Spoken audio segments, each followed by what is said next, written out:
Ipinaliwanag ng Department of Foreign Affairs kung bakit hindi habang buhay na pagkakakulong ang naging hatol sa suspect sa pagkamatay ng ating kababayan na si Julie B. Ranara. Wala ring makukuhang blood money ang pamilya. At nakatutok si Ivan Mayrina. Ginahasa, sinagasaan at saka pinatay.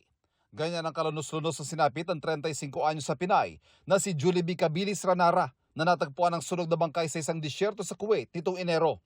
Ang naging hatol sa 17 taong gulang na suspect na anak ng kanyang amo, 15 taong pagkakakulong para sa kasong murder at karagdagang 1 taon para sa pagmamaneho ng walang lisensya.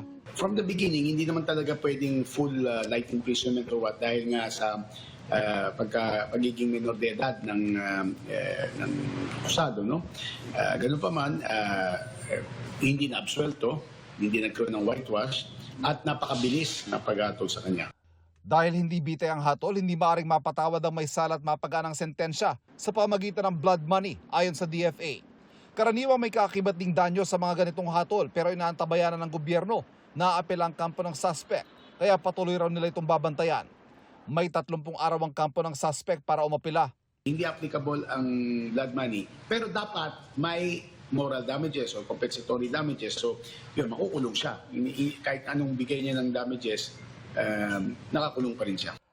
Nagpaabot naman ng pagbati si Pangulong Bongbong Marcos sa Embahada ng Pilipinas sa Kuwait at sa Department of Migrant Workers sa patuloy na pagsigurong makakamit ni Ranara ang hustisya. Umaasa raw siyang magiging patas ang proseso ng apila. Para sa GMA Integrated News, Ivan Mayrina, nakatutok, 24 oras.